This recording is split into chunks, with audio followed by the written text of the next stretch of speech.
Whose? Ray's. Oh, yeah. That's fine. Oh, I don't care.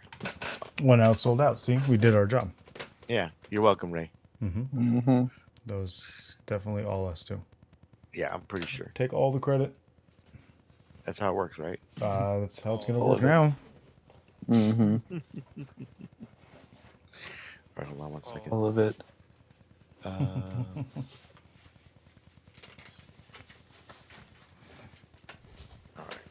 right.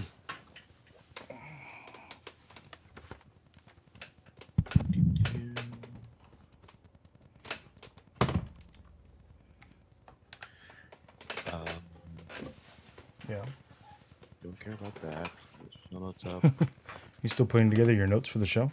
No, I'm just looking at it. Starting late and you can't even have the notes together? The notes have been done since like an hour, 2 hours ago now. Oh, okay. Well, that's All good. right. Now, for once, it's not me. Someone is making a shit ton of noise, rummaging through something. That's me.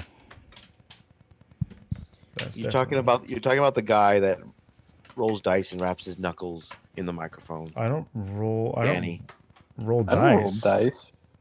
Apparently John does. I don't roll dice. I just crack my knuckles, and it sounds like that. And too bad. Apparently. Allegedly. Right into the microphone. Allegedly. This is all alleged. No proof. It's not It like did there's- take me a few days to like figure out what that was about. It's 'Cause not I'm like there's recordings of stuff. I know, right? Stiff Neck Studio Bone Saw. Hey, how's it going? Hey. There's a lot of noises in my ears. I think. All right. I think we are. Let me double check something really quick. The Smug Goat's always there in the corner. That's our team logo. Yeah. Smug baby goat. Yeah. I don't have a corner on that. John's only true love in this life. The Smug Baby Goat. The only thing that brings a smile to his face. Gotta His do what you cold gotta black do, you know? heart. That is true.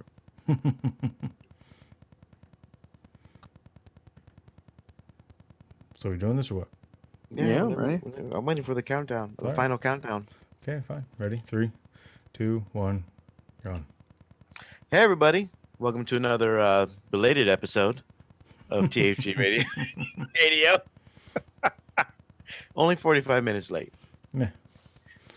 Just like some of my coworkers. Time is a construct. And just like Time my is a flat coworkers, circle. Yes. and just like my coworkers, there's no consequences. That's correct. Nope. Because if there were consequences, there'd be no show.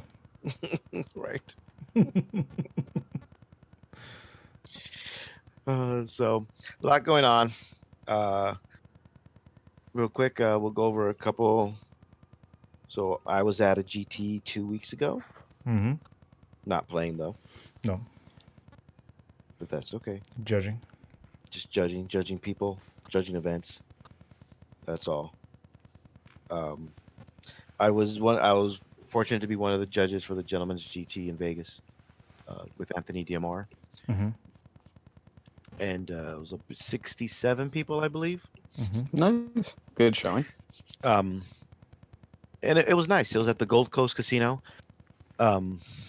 Now, I personally, since we're doing Yelp reviews now of every place we go and stay. Who's we? Because you did one for BAO. I'd do a Yelp review. What are you talking about? You basically Yes, talked you about the did. hotel. You did. You essentially gave a Yelp review about the hotel. Oh, I thought you meant like literally as TFG Radio, we're literally leaving Yelp reviews. No, we're not. I was doing like, we're that. not doing that. It's not We a should thing. look into doing that, though. That's a good idea. God, Yelp reviewers are Troll so Yelp. pretentious. Do you know that I'm going to review you on Yelp right now? After this meal, are you aware that I'm going to go on Yelp and review you? Oh my God, it just drips with pretension. So, my only issue with the casino was that their breakfast buffet was not very breakfasty. Well, you were off strip. True. There was plenty Define of seafood. not breakfasty. No pancakes or waffles. What? I could get an omelet, which was fine. They had eggs, they had bacon, they had sausage, and then they had seafood.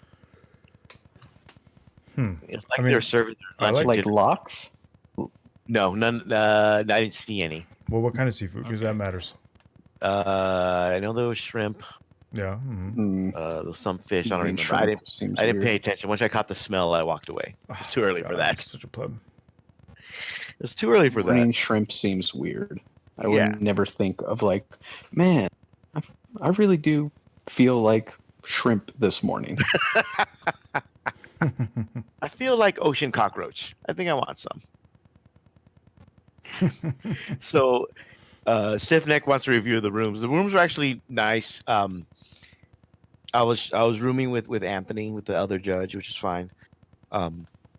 They actually gave us a king bed in our room, so we asked for an extra cot, which was actually a nice bed. It wasn't like those crappy cots you see at Bally's or at some other. No, I'm not thinking of Bally's. At Motel 6 or wherever we usually go when we go to tournaments, like at BAO, things like that.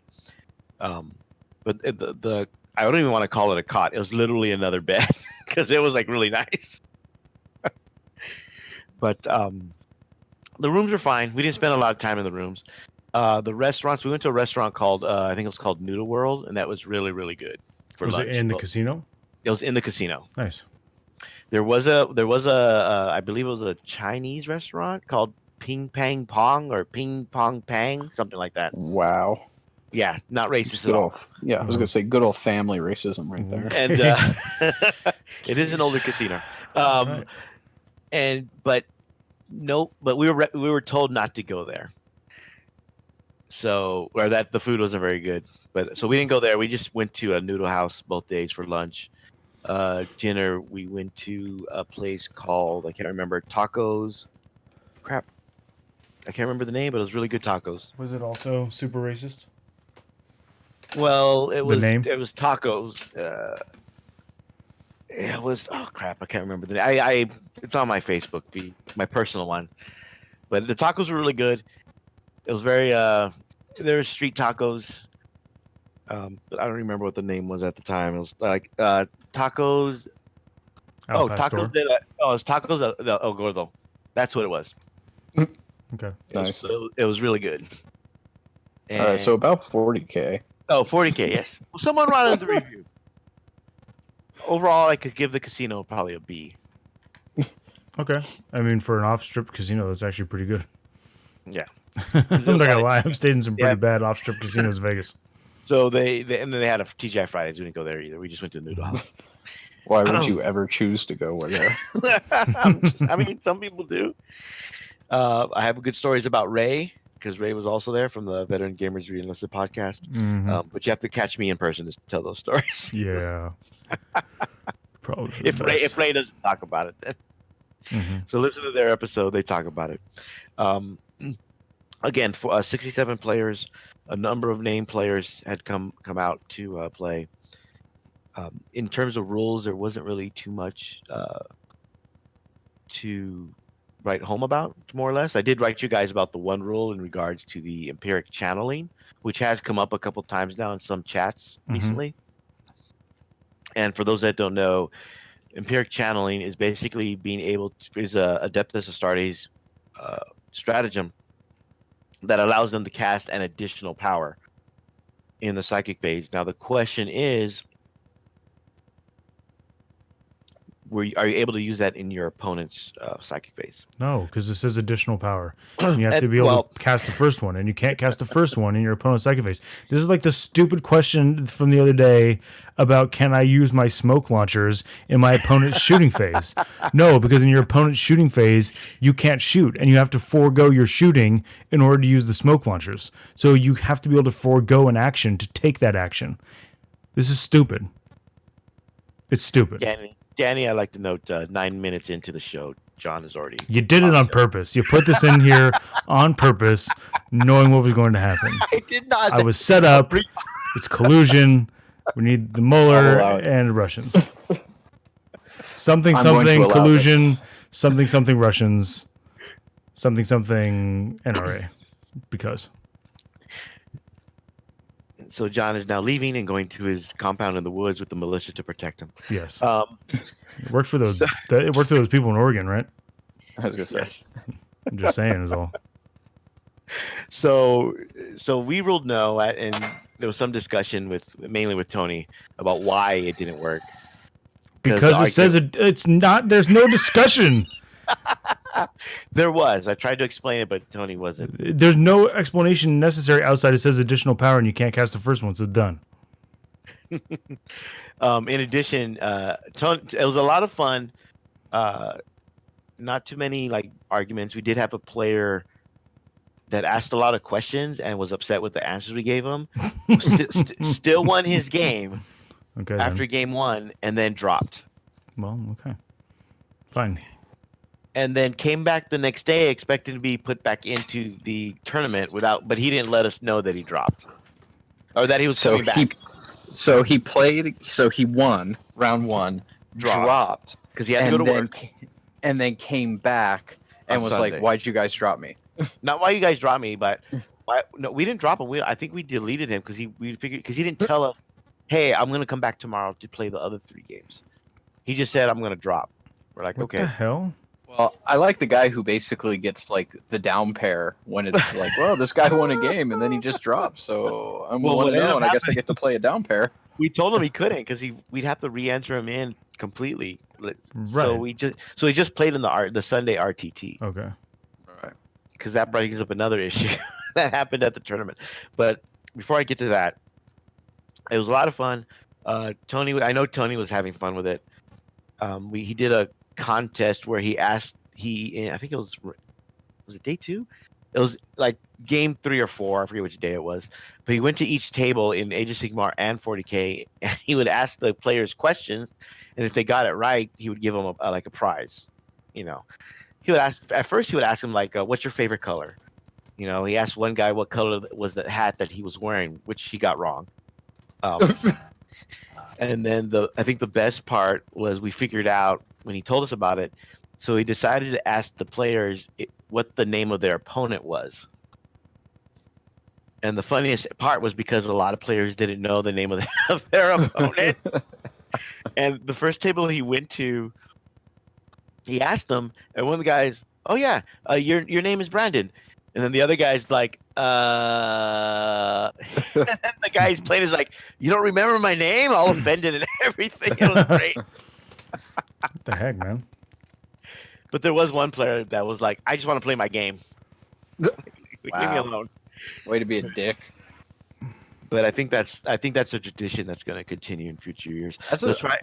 That's an honestly great tradition. We should do at LVO. Oh God, no. Just to troll people and be like, "So, what's your opponent's name?" You don't know? Be like, "Okay, cool. Hey, you get a free reroll. You get CP." Here We you should go." just do that when we walk up to the table and they ask for like a rules question, or they have they're having a heated argument. Okay, everybody, calm down. You, what's his name? I don't know. Well, then you're wrong. That would make things a lot easier. If you don't You even know your clearly opponent's haven't been name, who paying you were attention. vehemently arguing with, you lose. Why not? So the big question was the empiric channeling. There are questions about, the typical one, LOS, measurement, thing like that. Nothing Right. too Hmm. challenging. There's some stuff we could answer fairly quickly and accurately. Oh. After 7th edition, everything is easy. Right. Seriously. As the game progressed, it looked like we were going to get like one true winner. We did have an issue in terms of the rounds because it was advertised as 6. The packets had 5, and so they were telling everybody 5. And then Saturday evening, they decided to do the 6th round. So there was a bit of confusion about that. Yeah, It actually. Yeah, go ahead, Danny. I was gonna say, yeah, that's a little odd, but it happens. Yeah, I mean, it's not like LVO with 800 people that were you doing it. It's still only like 67 people, and so it's a little more manageable. Hmm. But and in the end, it came in the final round. It was actually Rich Kilton with his orcs, foot slogging orcs, not shooty orcs, and Jeff in control with not his custodes, but with the chaos list that had the 3 Lord Discordants, Plague Bearers, Mortarion. Mortarion. And in the end, I watched like the back half of that game, and at one point, Jeff was up by 5 points at the bottom. I believe it was turn 5. Jesus. And what ended up happening was Rich got a really good round, and basically he tied up the game going into turn 6. He got 5 points. He got a kill, hold, and this was before they had counted ground control, because Rich had taken ground control. Right. And if you want a better description of his game, you can go to the Veteran Gamers Reenlisted podcast where they have him on, and he describes the game more in depth. But from my perspective, that's what it looked like. And he got those 5 points back, so they're dead even. And unfortunately, by that point, Jeff only had the Master of Execution and a unit of Plague Bearers sitting on one objective. No Lords Discordant. They were dead by that turn. By turn 6, basically, they were dead. That's not entirely shocking. No, they're big targets. They're missiles. Yeah. I mean, And, you send them in to die, right? Like you're not expecting them to live through the game. You're expecting them to do damage and then do more damage than they cost you. Yeah. Yeah, Well, and then right? and Mortarion died turn 1, because that's another like distraction Carnifex that hopefully you hope will survive. Diorum Twitch says, was the show delayed because we had to wait for John Delaney to stop talking? Sort of. I had to get home, and one of the things that was going on was the debate was still going on. Okay. And then Solus 5107, which is my brother, during the trip, he was hanging out with us because he happened to be in Vegas that same weekend for a concert. And my wife, who was visiting her sister at the same time also, their rental got a flat. And so I asked my brother if he could go, who has AAA, if he can go call AAA. So instead of calling AAA, he decided just to change the tire in 100-degree heat. Nice. So that was good on him, although I don't know why he didn't call AAA, but that's his decision. So that happened too. That was on day 2, I think. No, day 1. But Rich, so Jeff was only able to get the hold 1. He couldn't kill anything. And so all Rich had to do was not kill anything, and he already got hold 1, hold more, and the bonus. So he won by 2 points in the end, Right. which is Rich's first GT major win. Mm-hmm. I believe he's won a GT before, like a smaller one. Yes. But not recently, though, right? No, not in recent. At least not this season anyway. Right. It could have been in the past ITC. Like it could have even been in 7th edition, but I can't recall the last time. Right. But it's a big win for him, and he didn't have an easy path. He played against our teammate Alan, who forgot his Zangors at home, and so had to use. So he said that would have helped if he had the Zangors to screen. Then he beat our other teammate and co-host for Veteran Gamers Reenlisted, Richard Cozart, Mm-hmm. and Richard only got 2 points out of it. So, and I personally think that was 2 points that was like mercy points. Here's a couple points, guy. But he also beat Frankie in round 5, and then Jeff in round 6. So he had a lot of tough matchups going into that. Yeah, he definitely earned that. That was a hard road to victory. So that was Gentleman's GT, a lot of fun. They also had a bolt action tournament in which they gave away a trip to the world champions in England that paid for the flight and the hotel. Jesus. So someone got that because It's pretty good. they had Age of Sigmar, War Machine, and Flames of War, Team Yankee. They had a few number of events. They hope to expand it next year. I don't know if they'll have it at the same event. They're going to try to not have it on Father's Day weekend. That would be best. That would help. Yeah.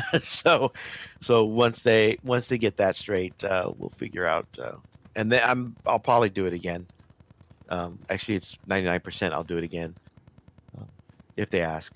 But I'm looking forward to it. Always fun in Vegas with 40K and a lot of the people that go. So that was that.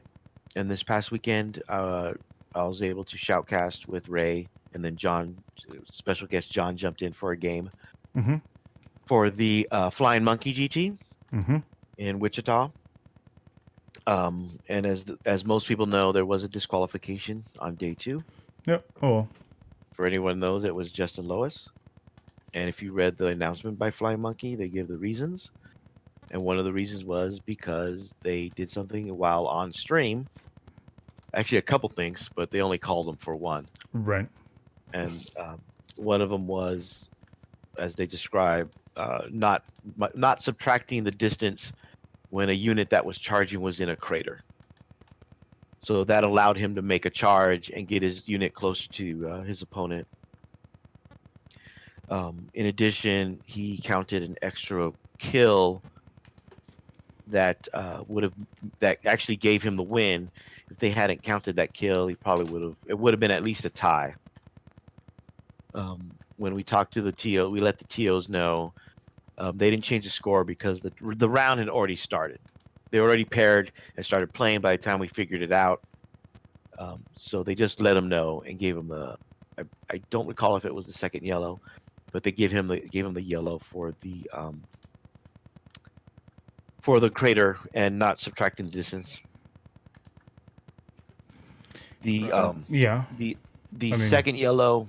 Go ahead, John. I'm saying, yeah. I mean, well, it's been talked about like, oh, this is controversial, and none of this is controversial. It's fine. It just is. Like, seriously. I know some people don't want to name names. Too bad. But don't do something that will require you to be named. But I think at this point you kind of have to. Yeah. It's not.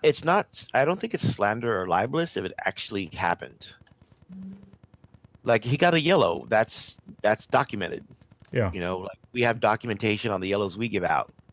We don't just all of a sudden announce, oh, so and so got yellow. Oh, a yellow.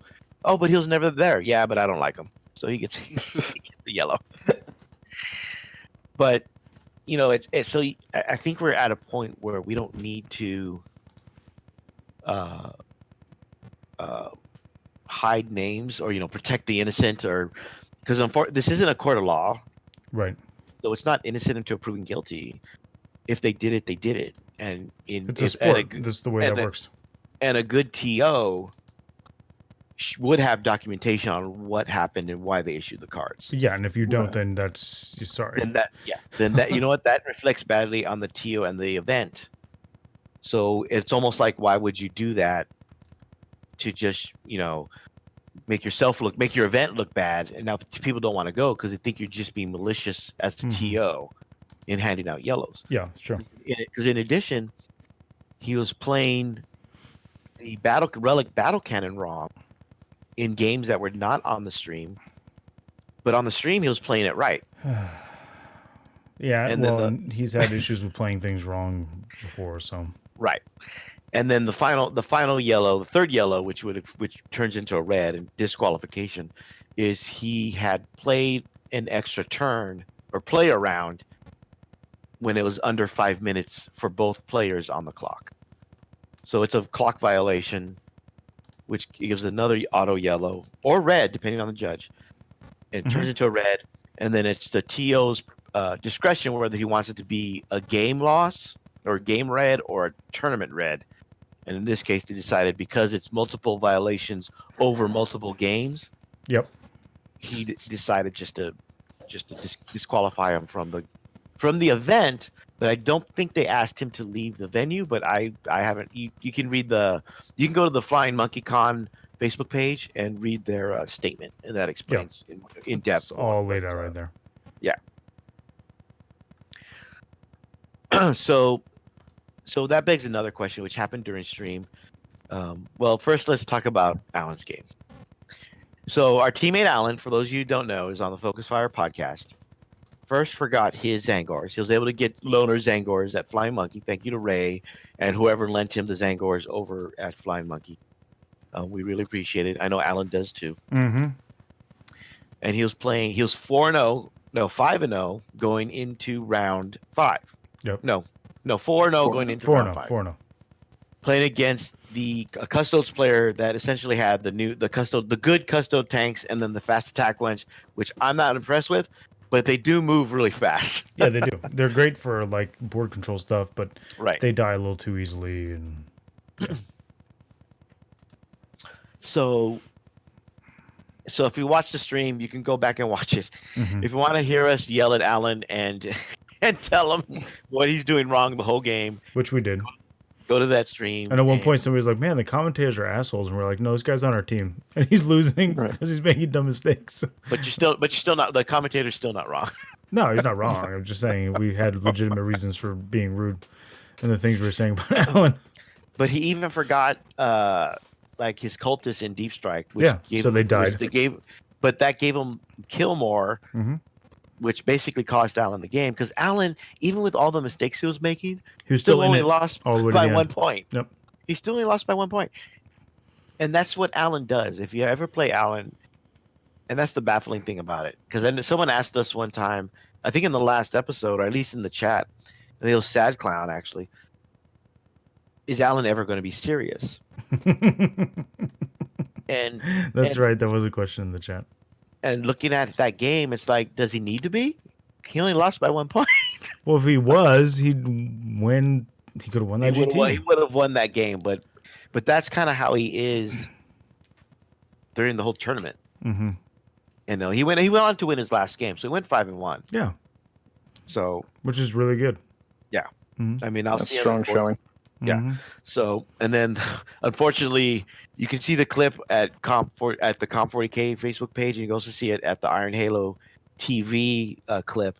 You see what Lord Discordance do to Imperial players in the finals, because he ended up playing, that same player ended up playing basically the a variation of the Don Husin list. Mm-hmm. And the Discordant just does like a shit ton of attacks. Those Lords Discordant just go all over the place, just eating stuff up. You don't mean the Lord Discordants? They're Lords Discordant. Lord Discordant? Lords. I don't know why we're talking about Discordant. the singer Lords, but okay.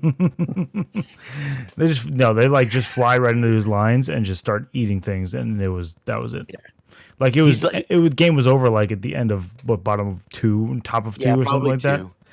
Yeah, probably 2, because he had lost 2 out of the 3. Caladius. Mm-hmm. I think all 3. I think by the end of turn 2 was over. Had he lost all 3? I thought he did. I thought he lost all 3 by the end of turn 2. I could be wrong. Maybe he lost 2 and he lost the third one on turn 3. But yeah, and then it looked like he was going to make a comeback, but towards the end, it just ran away with it. How do you misplay the Relic Battle Cannon? Oh, because you misplay it by. He was saying that it was AP3 when it's AP2. Yeah, it's AP -2. Yeah, magically became AP3. Mm-hmm. Yes. And supposedly, I mean, this is definitely hearsay, so please don't take it as like this is what happened. But a common, I would say, note about his games is that he would say it's AP3, and then he even allegedly had an opponent ask him, "Can you look that up?" And he supposedly looks it up in his codex and says, "Yeah, it's AP3." That part is not verified. Yeah.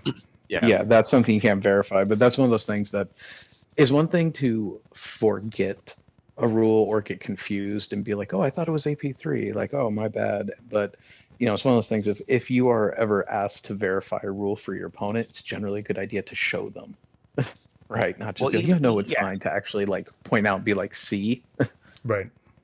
Yeah, and in addition, it's also when you're playing and when you ask to see the data slate. To see the rule, ask to see the data slate. And just say, "Hey, can I see that?" If we're really, because a lot of times during the game, especially in the finals, the Custodes player was asking the Chaos player questions, and the Chaos player would say the answer, and the Custodes would be like, "Okay." And I actually said out loud, I was like, "Look at his data slate. Just ask right. to see." Yeah, I was hearing you say that over and over because I watched a lot of that but I couldn't comment because I was not there or I couldn't be on Discord. Yeah, you weren't on Discord. I watched a lot of that game and I was like, wow, yeah, you need to just. I mean, even if he's not lying, and he wasn't. Right. Just be in the habit of if you see the data slate. Just ask. You just need to see it once, know, and then it's fine. But a question that comes up or that is, how much influence should the commentators and the audience have on a game? If there's something that's absolutely 100% being played wrong, you have to take it into account. Because Like, do you think it matters that like in this case, in our case, the commentators were judges, me, you, and Ray. it doesn't Like matter. Like, no matter who it you're is. like- So if you're a judge or not, it doesn't matter. If you realize something's going wrong in the game, and you point it out, and it is in fact wrong, it should be corrected. Especially if it's something that's like a big deal, like and if it's not like player error in terms of like a player miss. Like we were like, no, you don't point out to Alan that he forgot his cultists. Right.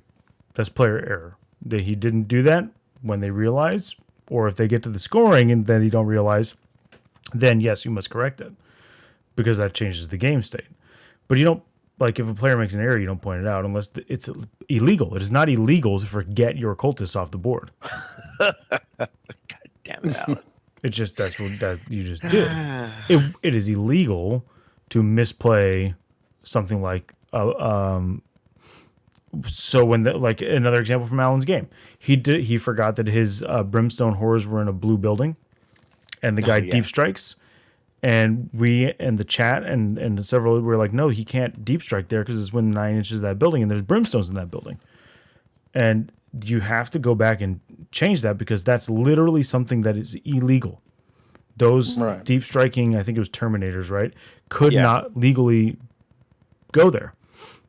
That's totally different than Alan forgot his cultists. Somebody should tell him. No, because it's not illegal to forget those. It's dumb. But it's not illegal. Well, I think actually what kind of Chris C, in that case, yes, you would correct it. If keeping them off is beneficial to the player forgetting them, then yes. It depends on what it is. In that circumstance, it was clearly not in Alan's best interest to leave those cultists off the board. And that's why it's important, I think, to have judges involved at any point in that time. Like, you can't have a stream where there's not a judge involved and have like the commentator go fix it. Right. Or like, I'm commentating, I'm shoutcasting, and then there's a commentator who's there, or there's the person running the stream. That would not be appropriate for me to be like, hey, you need to go fix this thing. If I'm not a judge, they're not a judge. The person running the stream's not a judge. Like, if there's not a judge involved in determining what should and shouldn't be fixed, then no, that shouldn't happen. Either way. But that's why it's important to have judges involved in those things. I think it's again something that the LVO that we've done before, and the LVO stream team is usually really good about. Like Mariana is when they monitor the stream conversation very closely, and when something comes up in stream, like people start saying, hey, they're playing a rule wrong, or hey, this list is illegal, or hey, he shouldn't have done that. Mariana comes and gets one of us, right? And it's like, this is what the stream is saying. Can you verify one way or the other? And I think that if you are streaming, you do need to be paying attention to what the commentators or what the chat is saying. That doesn't mean that they're, you treat them as like another judge and they're like, oh, their word is law, right? But if they're saying something, it should cue you into, I should investigate and make sure something is being played correctly, etc. Right? It should be a tool for a TO and a judge. Yeah, for sure. Not something you dismiss out of hand, but also not something you blindly follow either, right? Because even if it's John, Adam, and I, commentating on a stream game, we're not physically there. We are limited by the camera angles, right? Which are limiting, which a lot of people don't realize. Yeah, we can't necessarily hear everything the players are saying to each other, right? Sometimes you can't hear them at all, right? And the commentators are the only ones filling up the space in terms of what you hear. So like, you would not be able to rely on the three of us in that case to be able to say with any certainty, this is exactly, we're the judges. We can make this decision because we don't have all the information, right? Because literally we can't see the rest of the board. We can't just be there and look and see something, right? So the stream should be used as a tool, as maybe like an early warning system of potentially something is wrong, but it's always up to the judge, the TO, to actually go there and find out what really happened, find out what the stream is saying, find out what the players say happened, and then make make the best decision possible. Mm-hmm. And yeah, if something is blatantly wrong, right? Not, oh my God, that guy fucked up, haha. But something is like, no, the rules of the game do not allow this to happen. They need to interject, right? Right. Okay. Yeah. Because I know at times I was questioning whether I should, whether I should mention it or we should talk to a judge, because except for the final, there was no judge on hand. For the final, there was a judge on hand, so we didn't really have to do much in that regard. But in Justin's game and all the previous, because I actually streamed all the games except for the first one on Sunday with Ray, we didn't really have to call the judges so much for that. So it really wasn't that an issue, but I was worried because I didn't want to basically affect the game. Basically, I didn't want to be the reason the result was it was. Right. Like how you don't want a referee or judge to affect the game as opposed to let the players affecting the game they're playing. So Right. it's just balancing that. And so that was the Flying Monkey ended up being one. I can't remember the gentleman's name, unfortunately, right now, off the top of my head, because I don't do any research. But it was but the Chaos player literally wrecked the Custodes player. Oh yeah, it was it was a sight. It wasn't it didn't seem like it was a tabling, but it was a table like on turn 6 or something like that. Mm-hmm. I mean, it seemed like the Custodes player was making a fight of it in the middle, but I don't know if it was just a losing battle from the get-go. And he was just making a good showing, or if it was actually a game up until like turn 4 or 5 when he basically lost anyway.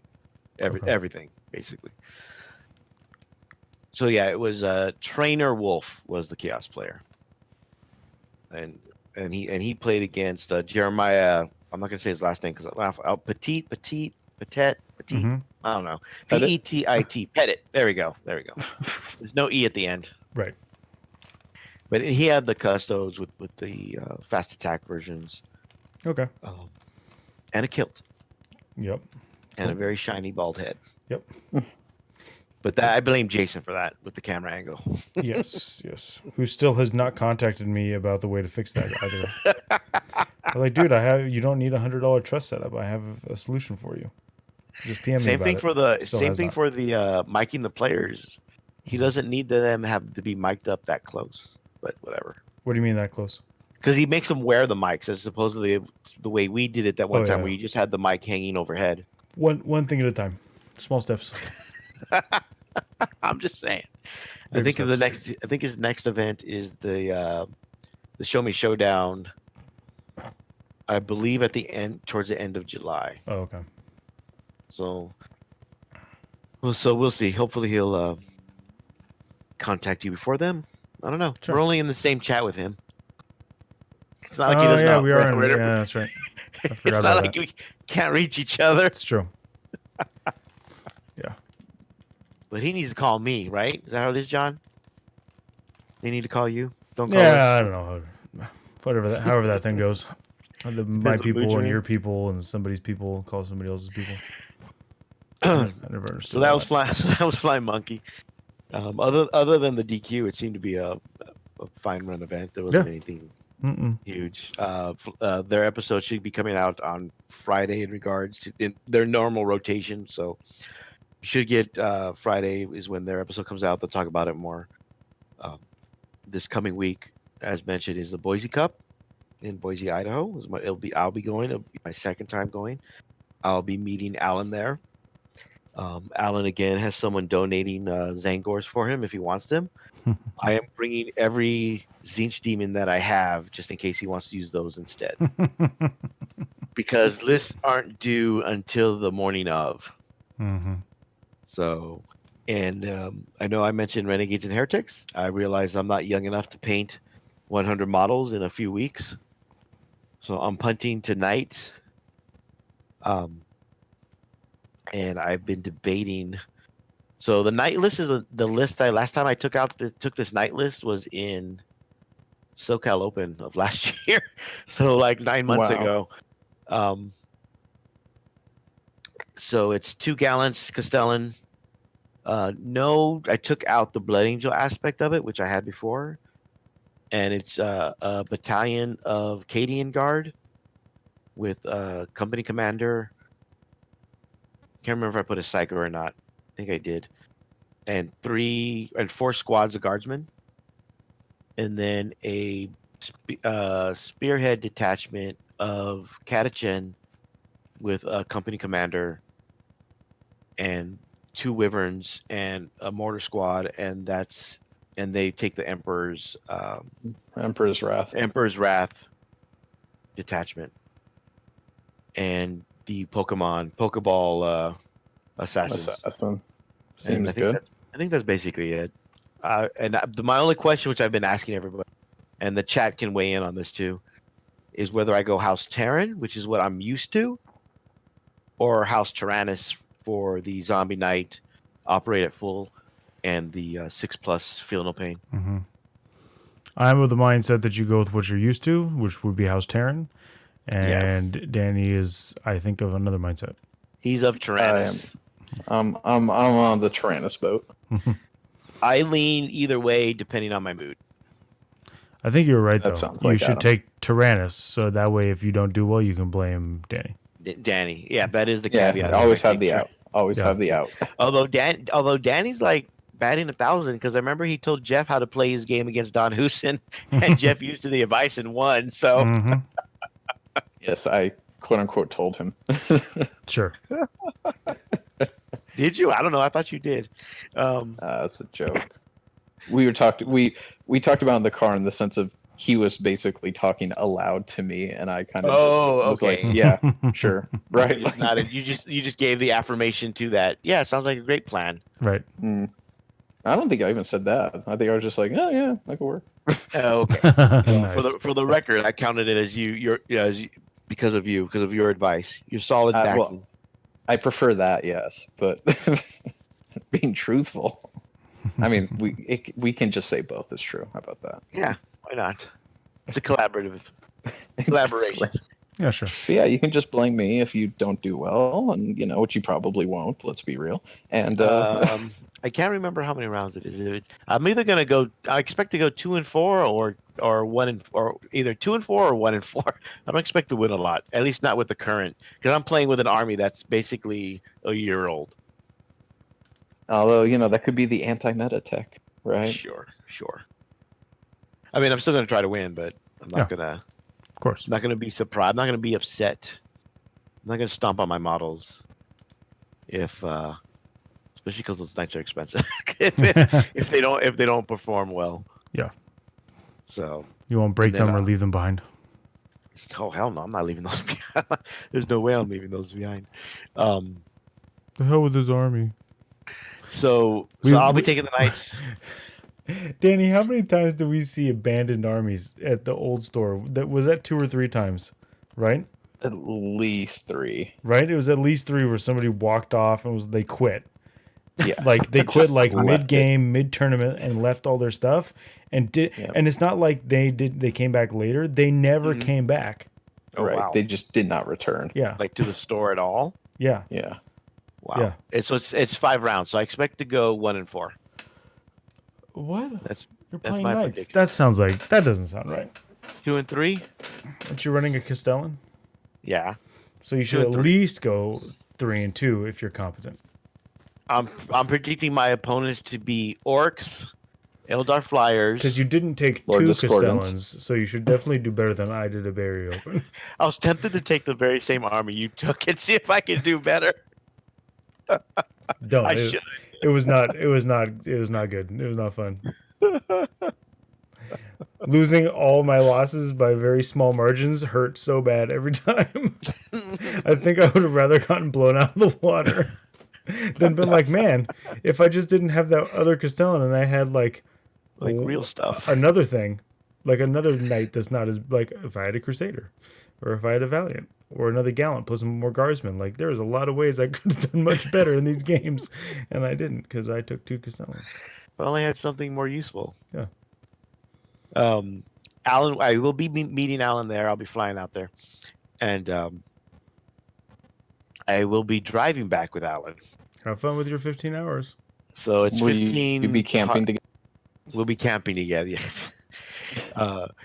Sharing so a tent. That tent looks 15 pretty out. small that he posted the pictures of Facebook on. It'll We're be not cozy. saying- I'll be You and sleeping Alan outside. will be cozy in the tent. I'll be sleeping outside. I thought you were going to drive straight. No, we're gonna stop. We're gonna leave right after the event because it's only 5 rounds. We can leave at like 5, 6 o'clock. Right.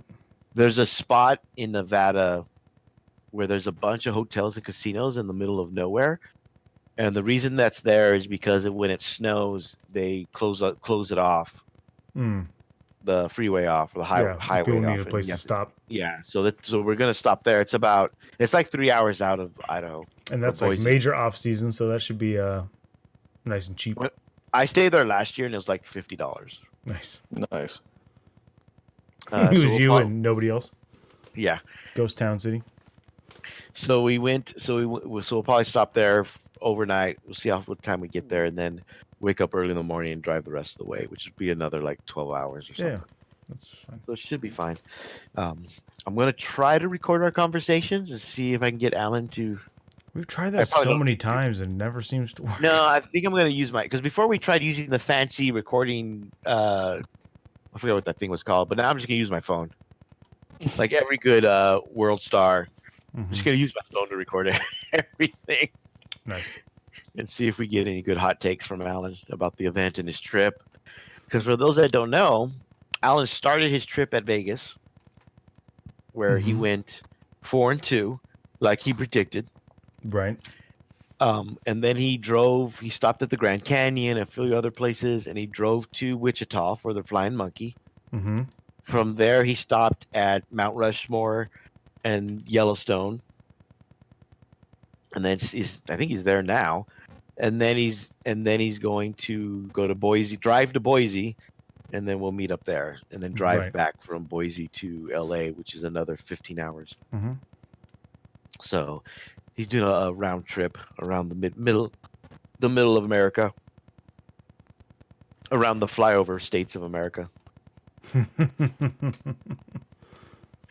and it should be interesting, especially since he's playing in so many different, I guess, different metas. Mm-hmm. Because Vegas is almost like the West. It's like the meaning of like the West Coast and kind of like Yeah, right. like the Utah area meta, because it pulls a lot of those players. Kansas is that area, same with, and then Boise is Utah. You get some of the Pacific Northwest Mhm. and some of the Midwest for Boise. So it should be interesting.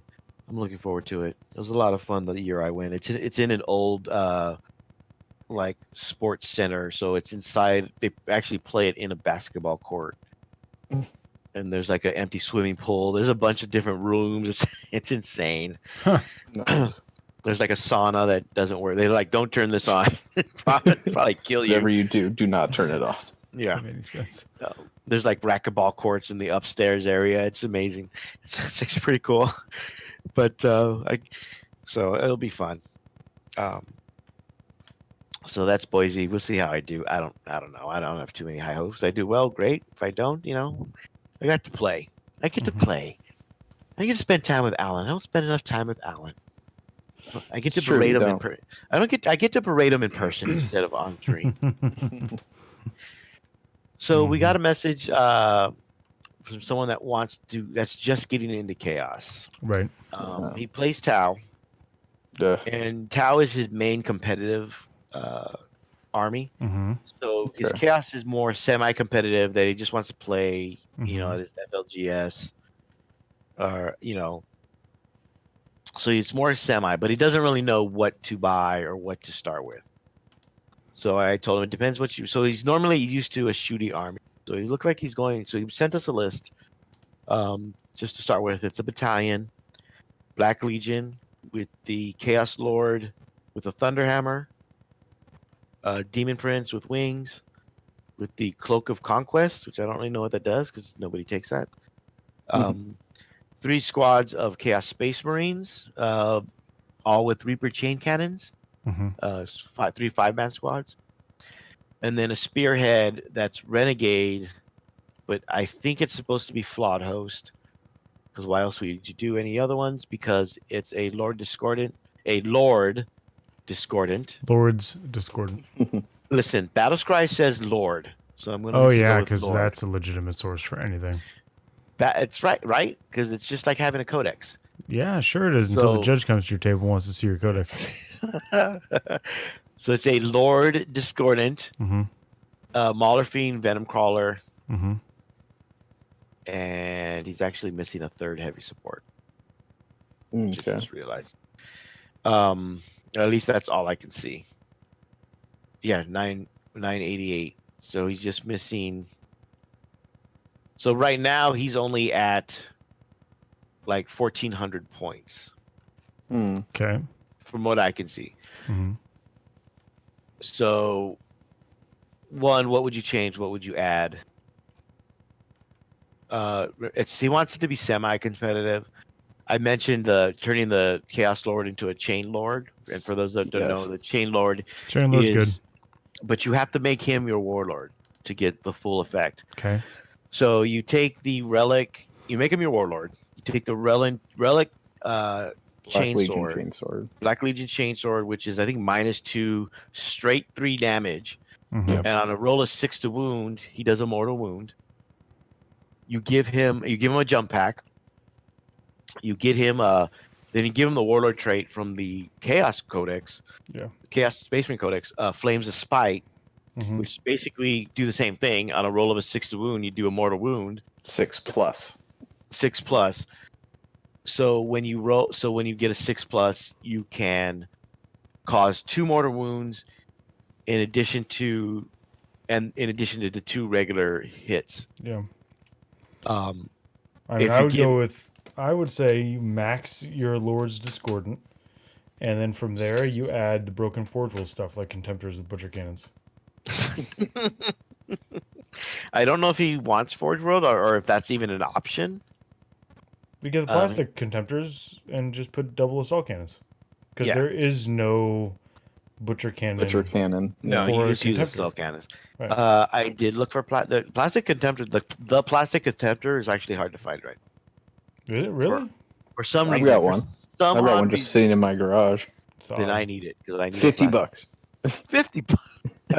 It doesn't retail for something ridiculous like $50 or $60. The plastic one. It retails new for something ridiculous like that. Yeah. Yeah, I think it retails as a new.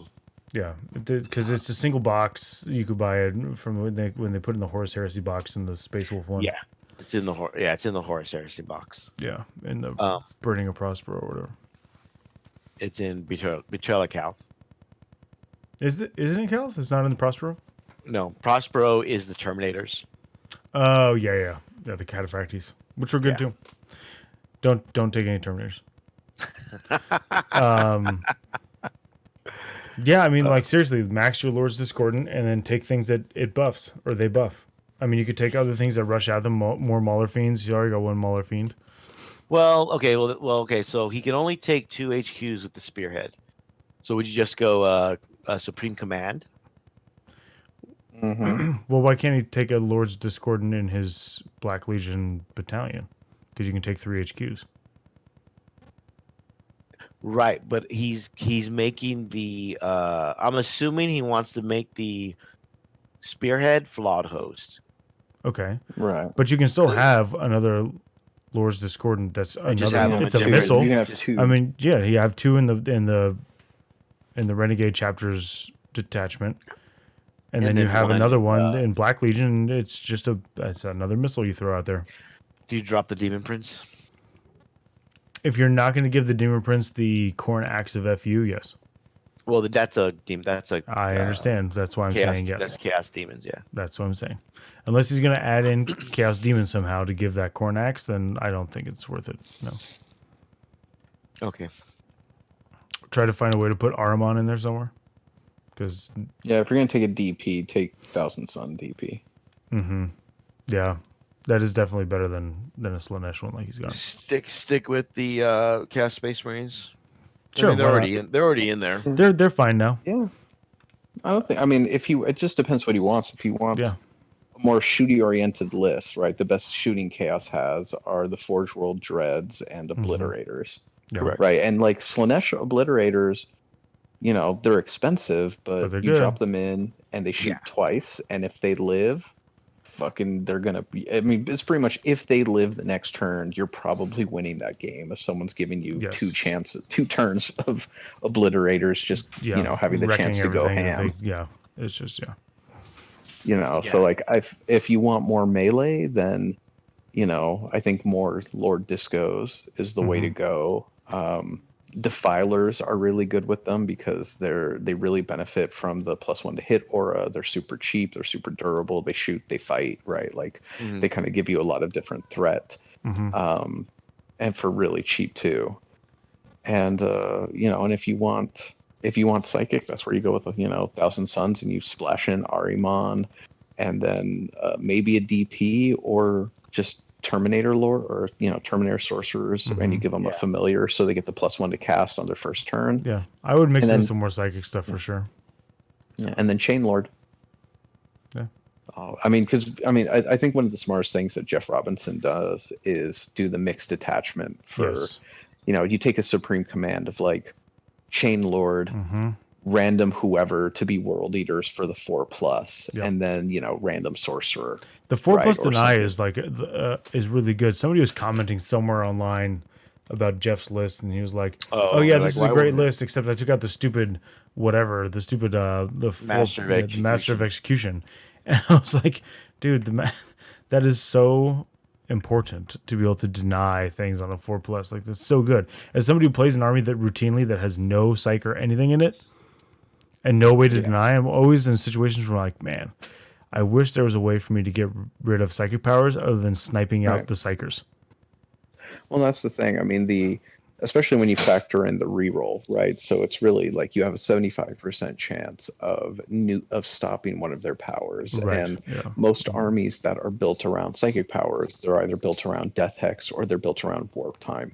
And if you get to just shut that off, right, you just get to be like, nope, you don't get to do that this turn. Like a lot of armies, just especially other Chaos armies, start to crumble. Shutting down Death Hex can be huge. Yeah, because then they can't stop whatever little Death Star you've got rolling at them, right? Yeah. Or they can't necessarily pick up Mortarion or Magnus or whatever. By the way, John, that plastic Dreadnought is $60 retail. See, I was cutting you a $10 deal because we're Lord, homies. okay. Well, don't buy those. You might as well get the Forge World ones. I know, right? That's ridiculous. Because the Forge World ones are at least posable. Yeah. The plastic one is not posable at all. Not really. But so that's the advice. You can message us with more specific advice, but in general sense, I think you have to decide what you want to do, right? Like, do you want the list to be fighty? Do you want the list to be shooty? Right, like, and Chaos is not super great at doing both at the same time. Yeah, it's not a good all-rounder. We'll see what Chaos Knights add to the mix, but I don't think it's going to add. Like, I still think that's going to be one way or the other. Well, even with the Knights, I think it's going to depend on what the stratagems are. Yeah. And the traits. Yeah, for sure. The traits will be big, but even then, like, but even then, think of it this way: how often do you see the hybrid knights, right? Like where you've got like the, what are they called? The ones with the Avenger Gatling like cannons. Wardens, where they have the Gatling cannon and the sword of the fist. Yeah. Yeah, you don't see Wardens, you don't see Errants, you don't see a lot of the hybrid knights. The Errants and the Paladins are overcosted. The Wardens are actually pretty dang good. You just No, don't see Wardens them a are lot good, but because they're people are like, well, why would I not take a Gallant or a Crusader? Like, why would I not take a couple more points to get the double shooting of the Crusader? Or why Right. would I not forego some points to add stuff elsewhere to have better assault? But I think Yeah, I think Wardens are really overlooked. Junior had one at Bay Area Open in his list with he had the Valiant, the Warden, and the Gallant. And it was pretty. Okay. No, I It mean, was pretty good. And the Warden does work because it's 12 shots is not nothing to sneeze at.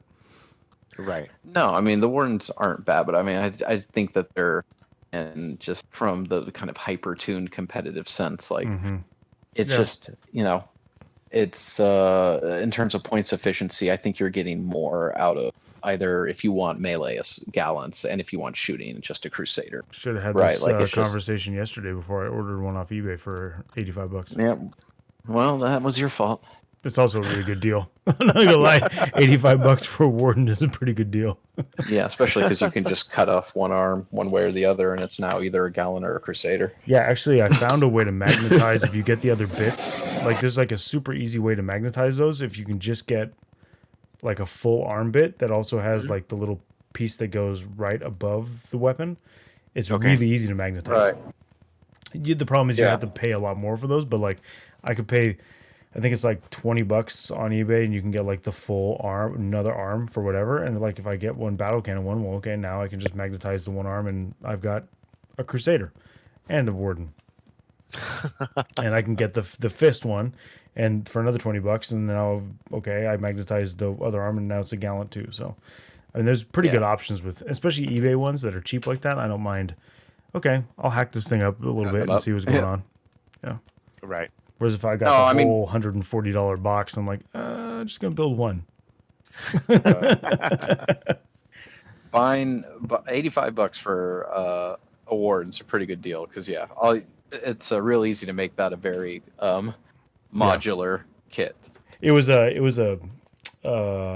bidding one. It was an auction, not a buy it now. Because the buy it nows are always super expensive for nights. But like when you can find ones where it's bidding and people were like, I don't really, especially something like a Warden. Right. Like people are like, it's over $50. I don't really want it. TFG Night Army only increases. Seriously, right? only increases ever. Yeah. Mm-hmm. Soon we'll see trip Wardens. That would be fun list. Yeah. No, I mean I've really. Yeah. Mm-hmm. 3 Wardens would be a lot of fun. Because they can assault fairly well too, and you've got 36 shots every turn. You put some Ironstorm pods up there, you can shoot out of line of sight. They're not terrible. It's just they're not the most optimal thing, and playing competitively, you're gonna want the most optimal thing. But I'll play it in a league. Although, what the hell? Try it. See what happens. Yeah, it's a league. Who cares? I clearly don't. Yeah. Until you get to pod 3, and then it's just nothing but heat. And then I'm like, oh man, I should try to make sure I'm playing pod 2. Yeah. I know I'm going in pod 2. I already lost. I'm 0-3-1. Yeah, you're destined to stay in pod 2. So yeah, I think. Pod 2. Well, pod 1 is where I decided to take one of those non-competitive armies. Mm-hmm. Mm-hmm. One of the last index-only armies. Right. Let me make sure I really lose. A is a good testing ground for it, though. Yeah. That can only make you better by playing that there. Right. Sure. It's true. Yeah. It's not a lie. Yeah. No I mean, lies I think lies no matter detected. what, I go into pod 1 unless the people who haven't finished their games, a bunch of people end up going 3-2, and I lose my last game, and then I lose spectacularly and just get bumped into and stay in pod 2. I'm not going down to pod 3, but well, you can't. You can could only go theoretically down one. stay in. Yeah, I could theoretically stay in pod 2. Yeah, you can't go if down I- 2 pods. You can only drop one at a time. You can only drop one at a time. If you could drop 2 No, but at a I'm in time, I pod would have 2 dropped right down to pod 3 right away. I'm saying I'm in pod 2 Oh, you're right now, in 2, and I'm right? yeah. I always forget that. He's done so well. It's almost guaranteed he's going to pod. Because pod 2 is funny because only 2 people get to stay in pod 2. Right. You either Yeah. go up or down. So it's theoretically possible I could stay in pod 2, but I'm pretty sure I'm going up to pod 1, and then I have to decide what the fuck I'm going to play there. Probably Tyranids to get my ass kicked. Sure. Why not? So Who cares? John and I will be in pod 2 next season. So Mm-hmm. It'll be fun. both We'll- going in we'll have a different good time. directions. So you meet in the middle, and that's what matters. Oh yeah, Mhm. look at that. See, now I So want to try and get into pod 2, just oh so my all three of God, us here are we there. well, we'll see if all three of us are in there. Only two can stay. So It's Yeah, true. exactly. Then it'll be a great battle. so that's our suggestions. If you have any more questions, go ahead and message us. If anybody has any questions about armies, things like that, Yeah. you can go ahead and send us a few questions. I love to build jank lists, so if you're like, Yeah. I want a jank list in this, just let me know. Tom takes advantage of that all the time. Yes. Yeah, if only he was a better player. Wow. Dang. Wow. Yikes. Wow. You say that, and then he's gonna go take that night list to his tournament, and he's gonna go 3-0 with that night list, and the three of us are gonna Oh, with you and I, Danny, are gonna be like, damn it. Yeah, If that I don't have to happens, care I blame- anymore. Oh, that's I know, right. Dan- You did into 1-2-1, so Danny Adam and I set will the have to go bar. there. Yeah. Yeah, I went 1-2, quite respectable. I was With that, worried. but- I'm not gonna lie. I was worried after you won that first game. Yeah. I was like, God damn it. And you were real worried in my third game. Yes, I because was. sweating bullets. Um, Especially because you're so happy when I got my matchup, and you're like, "Oh, he's going up against a horde. He won't win." And then you sit down watching that game and just laughing. so Batteries. It shouldn't. Unless it So again, if anyone has any questions about their list or advice, or even TO advice, things like that, just shoot us a message. We'll be happy to answer. It'll most likely be me answering, but Yeah. we'll be happy. I usually ask you guys Yeah, we usually do a round table, and you respond. in terms of any questions. Yeah, and other places charge for this. We Well, charge the low price of Zero. $3. Give what you pay for. Yep. One could Hey, argue. it's decent One advice. could Come on. argue, yes. Hey, ask us no questions. We'll tell you no lies. It's true. It's also true. I don't believe we had any questions. Just smart ass comments from John from the Patreon chat this week. Hey, that's what the Patreon chat's for, right? Sure. I thought that was my personal outlet to be a smartass. This It's is like this everything. show. Like, not everything. I don't understand. I thought the world was my oyster. That's what I was told. There is one question. In the new General's Handbook, there's a format for 1,000 point In the what? of In the what now? Oh, for AOS? in Age of Sigmar. What's Age of Sigmar? I'm just continuing. What's There's the General's Handbook? And how many have there been, and why is there a new one? In Age of Sigmar, recent General's Handbook, Why is it recent? Why is there there's another one? because it just came out last week. Oh. Are they bringing back Fantasy Battle yet? That's 9th age. You can go play that. Which apparently has a lot of people already left that game because they made a change. They got rid of templates. And people Shocking. didn't Oh, like- God. Shocking. and people didn't like that. I'm shocked. Are they going So- to bring Bretonians into Age of Sigmar yet? No. No. Yeah, they're Blood Knights. They're called. That sounds like a chaos. No, they're thing. called Ever Chosen. It sounds like No, chaos. there's a what are they called? It's a Sounds like it's a heretical vampire Bretonians. faction that believe they're still nobles or whatever. That's your Bretonians. That also sounds not like Bretonians. They're vampire Bretonians.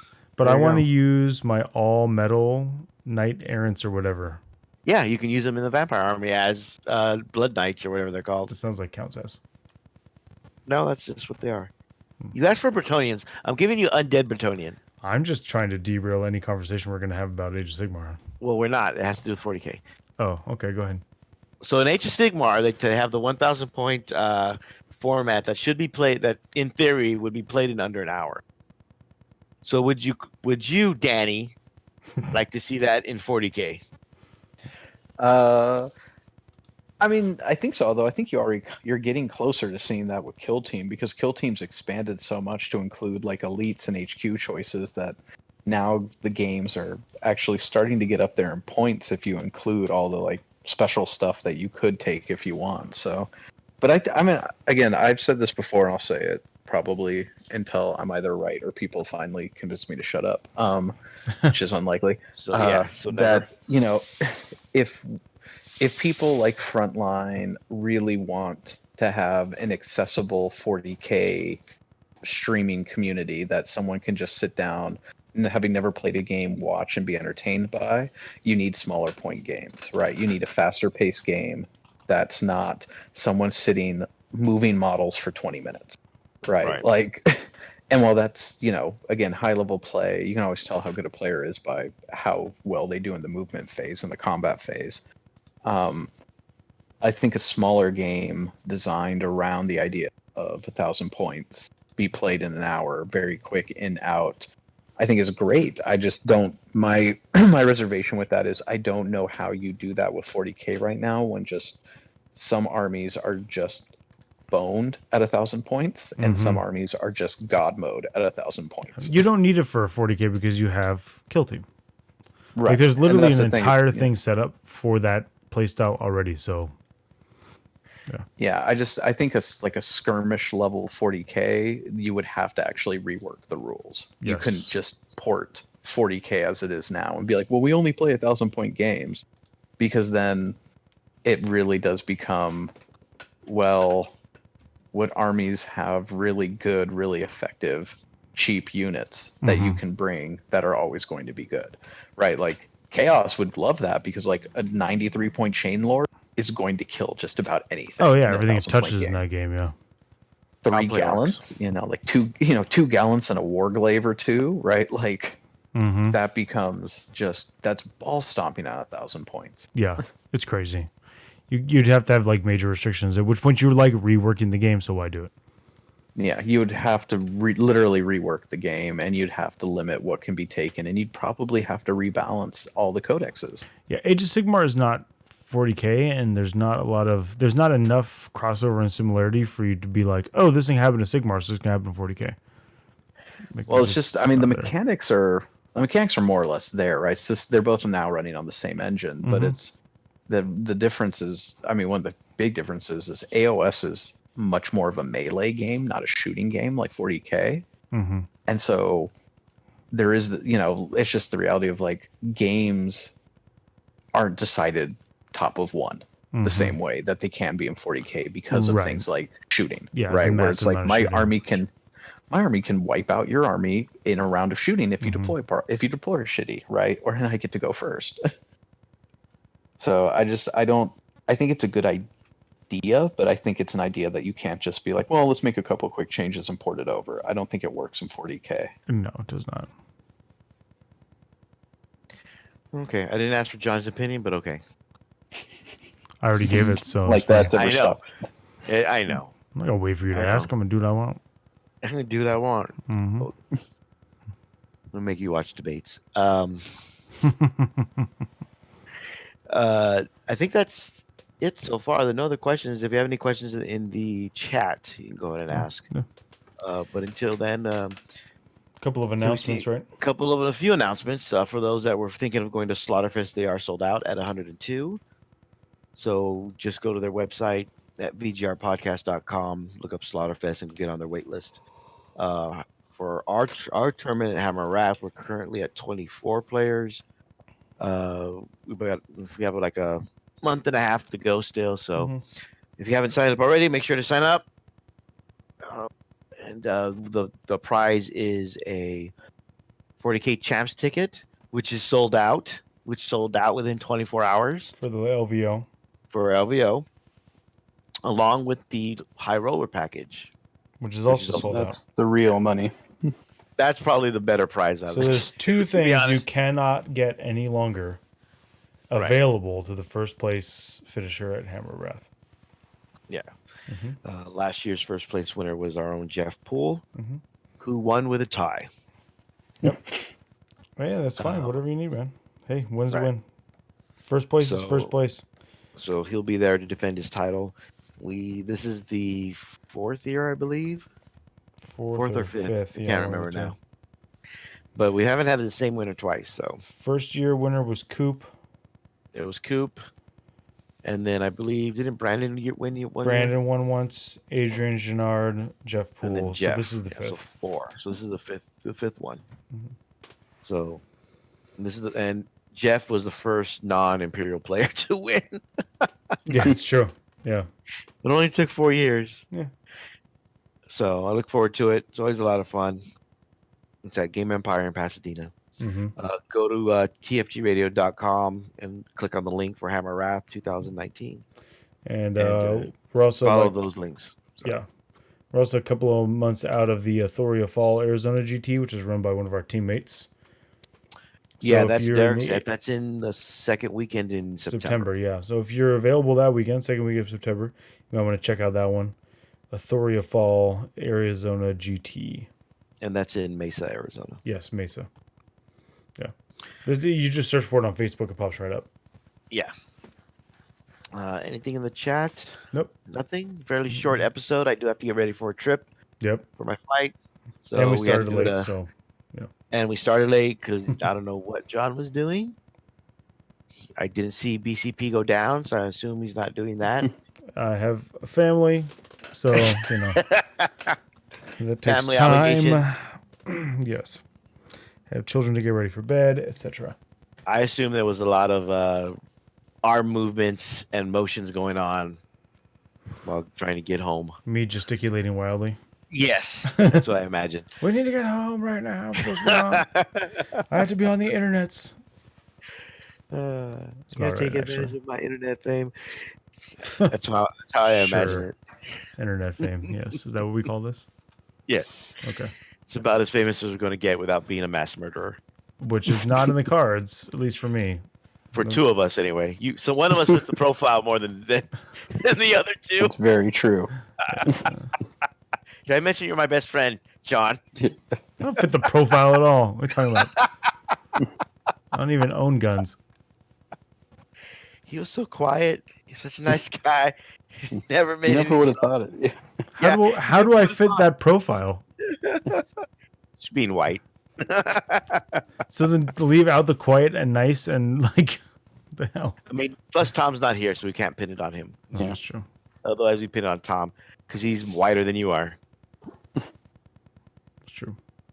And by whiter, I mean if the sun hits him, I go blind. Yeah. No, he's almost clear. He's so light. God. Oh man.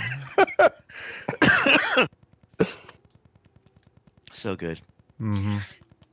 So thank you everybody for listening to this shortened episode. Yes. Everyone wish Adam good luck running Tyrannus, so I can gloat and be like, "See, Oh God, if I go like 4-1, I'm gonna hate it. If he's I if he's win 4-0 for me. going to the last round, he's going to lose the last game on purpose. Yeah, I may lose on purpose. Just so he doesn't have to give you credit. If I'm 2-1 after day 1, or even 3-0, I'm just gonna tank the last two just so Danny doesn't get the gloat. Nope. If that happens, I'll just say you threw the games because you knew. Well, we just said it, so he just fessed up to it. It's on record. It's on audio. It's for everybody to know. We all know how well that works. That was having doctored. audio evidence of things works completely, right? Every time. Yeah. I'll just get a pardon. That's fine. Yeah. I've seen so many things get derailed and presidential bids stopped because of things that were on audio. Happens all the time. All the time. With that being said, good night, everybody, and have a pleasant tomorrow. Sure. Laters.